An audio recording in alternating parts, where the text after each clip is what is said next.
Indian stock market നിലവിൽ ഒരു സുപ്രധാന തിരുത്തൽ ഘട്ടം നേരിടുന്നു. സമീപകാല സാമ്പത്തിക, ഭൗമരാഷ്ട്രീയ ഘടകങ്ങളാൽ നിഫ്റ്റിയിലെ പല പ്രധാന മേഖലകളെയും ബാധിച്ചു. നിഫ്റ്റി 50 സൂചികയിലെ ഏകദേശം 40% ഓഹരികളും 52 ആഴ്ചയിലെ ഏറ്റവും ഉയർന്ന നിരക്കിൽ നിന്ന് 10%-ലധികം ഇടിഞ്ഞു. ഊർജ്ജം, വാഹനം, ഉപഭോക്തൃ സ്റ്റേപ്പിൾസ്, പൊതുമേഖലാ സംഘങ്ങൾ തുടങ്ങിയ മേഖലകൾ ശ്രദ്ധേയമായ തകർച്ച നേരിടുന്നു. വിദേശ നിക്ഷേപകരുടെ ഒഴുക്ക്, ആഗോള അനിശ്ചിതത്വങ്ങൾ, സമീപകാല വരുമാന ഫലങ്ങൾ എന്നിവയെ പ്രത്യേകിച്ച് സ്വാധീനിച്ചിട്ടുള്ള പല മുൻനിര ഓഹരികളെയും മൂല്യം ഇടിഞ്ഞതാണ് ഈ തിരുത്തലുകൾ അടയാളപ്പെടുത്തുന്നത്. നിഫ്റ്റി 50 സൂചികയിലെ വിവിധ മേഖലകളെ ബാധിക്കുന്ന ഇന്ത്യൻ ഓഹരി വിപണി ശ്രദ്ധേയമായ തിരുത്തലിന് വിധേയമാകുന്നു. ഊർജ്ജം, വാഹനം, പൊതുമേഖലാ സംരംഭങ്ങൾ, ഉപഭോക്തൃ വസ്തുക്കൾ തുടങ്ങിയ പ്രധാന മേഖലകളിൽ ഈ ഘട്ടത്തിൽ ഇടിവ് സംഭവിച്ചു. ഒരു തിരുത്തൽ ഘട്ടം എന്നാൽ പണപ്പെരുപ്പം, ജിയോപൊളിറ്റിക്കൽ റിസ്കുകൾ, സെക്ടർ നിർദ്ദിഷ്ട സമ്മർദ്ദങ്ങൾ തുടങ്ങിയ ഘടകങ്ങൾക്കിടയിൽ നിക്ഷേപകരുടെ ജാഗ്രത ഉയർത്തിക്കാട്ടുന്ന സമീപകാല ട്രെൻഡുകളിൽ നിന്ന് 10 മുതൽ 20% വരെ ഇടിവ് എന്നാണ് അർത്ഥമാക്കുന്നത്. സെൻസെക്സും നിഫ്റ്റിയും ഇടിഞ്ഞതോടെ ഇന്ത്യൻ ഓഹരി വിപണിയിൽ കുത്തനെ ഇടിവ് രേഖപ്പെടുത്തി. ഈ തകർച്ചയ്ക്ക് കാരണമാകുന്ന 4 പ്രധാന ഘടകങ്ങൾ നോക്കാം. 1. Global market volatility. അന്താരാഷ്ട്ര വിപണികളിലെ അനിശ്ചിതത്വം, നിലവിലുള്ള ജിയോപൊളിറ്റിക്കൽ പിരിമുറുക്കങ്ങളും സാമ്പത്തിക വെല്ലുവിളികളും കാരണം ആഗോള വിൽപ്പനയ്ക്ക് കാരണമാവുകയും നിക്ഷേപകരുടെ വികാരത്തെ ബാധിക്കുകയും ഇന്ത്യയുടേതുൾപ്പെടെ വിവിധ വിപണികളിൽ തിരുത്തലുകൾ വരുത്തുകയും ചെയ്തു. 2. Week corporate earnings. സമീപകാല വരുമാന റിപ്പോർട്ടുകൾ ചില പ്രധാന മേഖലകളിൽ താഴ്ന്ന ഫലങ്ങൾ കാണിക്കുന്നു. സാമ്പത്തിക ചക്രങ്ങളും ഉപഭോക്തൃ ഡിമാൻഡും ശക്തമായി സ്വാധീനിക്കുന്ന ബാങ്കിംഗ്, സാമ്പത്തിക സേവനങ്ങൾ, ഓട്ടോ തുടങ്ങിയ മേഖലകളിൽ പ്രതീക്ഷിച്ചതിലും കുറഞ്ഞ വരുമാനം ഓഹരി വിലകളിൽ സമ്മർദ്ദം കൂട്ടി. 3. Foreign institutional investors. FIIകളുടെ സ്ഥിരമായ ഫണ്ട് ഒഴുക്ക് ഇക്വിറ്റികളിൽ ഗണ്യമായ താഴേക്കുള്ള സമ്മർദ്ദം കൂട്ടി. US ഡോളറിന്റെ വർദ്ധിച്ചുവരുന്ന ശക്തി വളർന്നുവരുന്ന വിപണികളെ ആകർഷകമാക്കുന്നില്ല, കൂടാതെ FIIകൾ അവരുടെ ഫണ്ടുകൾ മികച്ച ഹ്രസ്വകാല റിട്ടേണുകളുള്ള വിപണികളിലേക്ക് വീണ്ടും നീക്കിവയ്ക്കുന്നു. 4. Dollar strength. US ഡോളറിന്റെ ശക്തി ഇന്ത്യൻ രൂപയിൽ സമ്മർദ്ദം വർദ്ധിപ്പിച്ചു. ഇത് വിദേശ നിക്ഷേപകർക്ക് ഇന്ത്യൻ ആസ്തികൾ താരതമ്യേന ചെലവേറിയതാക്കുന്നു. ഈ കറൻസി സമ്മർദ്ദം ഓട്ടോ, നിർമ്മാണം തുടങ്ങിയ ഇറക്കുമതിയെ ആശ്രയിക്കുന്ന മേഖലകൾക്ക് പ്രത്യേകിച്ച് വെല്ലുവിളിയാണ്. ഏറ്റവും കൂടുതൽ ബാധിച്ച മേഖലകളിൽ ബാങ്കിംഗ്, ഫിനാൻഷ്യൽ സേവനങ്ങൾ എന്നിവ ഉൾപ്പെടുന്നു. FIIകളുടെ എക്സ്പോഷർ കുറച്ചതിനാൽ വലിയ നഷ്ടം നേരിട്ടു. അതേസമയം റിയൽറ്റി മേഖല ചില പ്രതിരോധശേഷി പ്രകടമാക്കി. മറ്റുള്ളവയുമായി താരതമ്യം ചെയ്യുമ്പോൾ കുറഞ്ഞ നഷ്ടത്തിൽ ക്ലോസ് ചെയ്തു. ഈ വിശാലാടിസ്ഥാനത്തിലുള്ള ഇടിവ് സെൻസെക്സ്, നിഫ്റ്റി 50 എന്നീ ബെഞ്ച്മാർക്ക് സൂചികകൾ പ്രധാന സപ്പോർട്ട് ലെവലുകൾ തകർത്തു.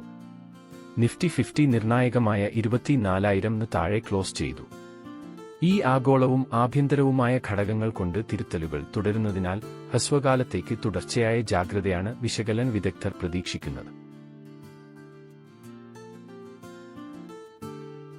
ഊർജ്ജം, FMCG, PSE എന്നിവയുടെ നിഫ്റ്റി സൂചികകൾ പ്രത്യേകിച്ചും സ്വാധീനം ചെലുത്തിയിട്ടുണ്ട്. അതേസമയം പരമ്പരാഗതമായി കൂടുതൽ അസ്ഥിരമായ മിഡ് ക്യാപ്, സ്മോൾ ക്യാപ് ഓഹരികളും സമ്മർദ്ദത്തിലാണ്. നിലവിൽ നിഫ്റ്റി 50 സ്റ്റോക്കുകളുടെ 40% ഒരു തിരുത്തൽ ഘട്ടത്തിലാണ്. ഈ വർഷം ആദ്യം കണ്ട ഉയർന്ന നിലവാരത്തിൽ നിന്ന് മൂല്യനിർണ്ണയം പിൻവാങ്ങുന്നു. വിദേശ നിക്ഷേപകർ അടുത്തിടെ ഗണ്യമായ മൂലധനം പിൻവലിച്ചു, പ്രധാനമായും ഓട്ടോ, ഊർജ്ജം, ബാങ്കിംഗ് തുടങ്ങിയ മേഖലകളിൽ നിന്ന്.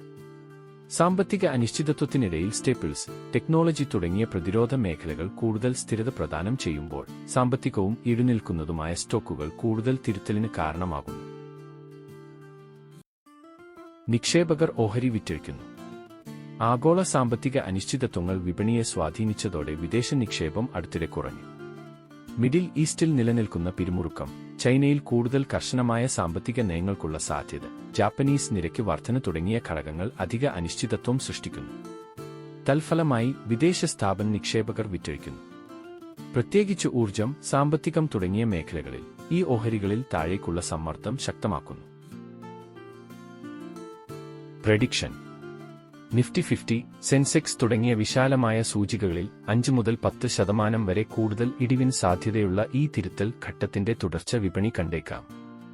ഉയർന്ന മൂല്യനിർണ്ണയ സ്റ്റോക്കുകൾ കൂടുതൽ കുത്തനെ തിരുത്തുമെന്ന് പ്രതീക്ഷിക്കുന്നു, പ്രത്യേകിച്ച് പരിമിതമായ സമീപകാല വളർച്ചാ ഉത്തേജകങ്ങളുള്ള മേഖലകളിൽ.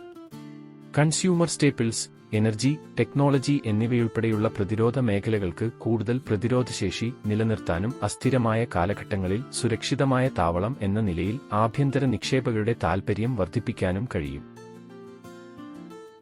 കൺക്ലൂഷൻ: ഇന്ത്യൻ സ്റ്റോക്ക് മാർക്കറ്റിലെ സമീപകാല ചാഞ്ചാട്ടം ആശങ്കകൾ ഉയർത്തിയിട്ടുണ്ട്. ഇത് ഇതുവരെ ഒരു പൂർണ്ണ തകർച്ചയെ സൂചിപ്പിക്കുന്നില്ലെങ്കിലും സമീപകാല വിപണി ചലനങ്ങൾ പല മേഖലകളിലും തിരുത്തലുകൾ കാണിക്കുന്നു.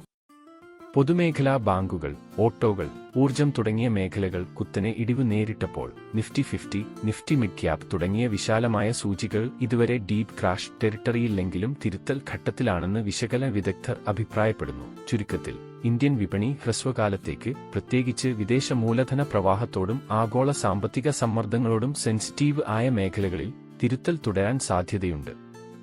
നിക്ഷേപകർ സ്ഥിരതയ്ക്കായി പ്രതിരോധ മേഖലകളിലേക്ക് നോക്കിയേക്കാം. അതേസമയം ഉയർന്ന മൂല്യമുള്ളതുമായ ഓഹരികൾക്ക് കൂടുതൽ വിപുലമായ തിരുത്തലുകൾ നേരിടേണ്ടിവരും. ഈ മാർക്കറ്റ് ക്രമീകരണം ദീർഘകാല നിക്ഷേപകർക്ക് തിരുത്തൽ സ്ഥിരത പ്രാപിച്ചുകഴിഞ്ഞാൽ കുറഞ്ഞ മൂല്യങ്ങളിൽ പ്രവേശിക്കാനുള്ള അവസരങ്ങൾ പ്രദാനം ചെയ്യും. 2024 അവസാനത്തോടെ മിതമായ നേട്ടങ്ങൾ നിർദ്ദേശിക്കുന്നു. സ്ഥിരത തുടരുകയാണെങ്കിൽ നിഫ്റ്റി ലക്ഷ്യങ്ങൾ 24,500 വരെ എത്തും. Thank you.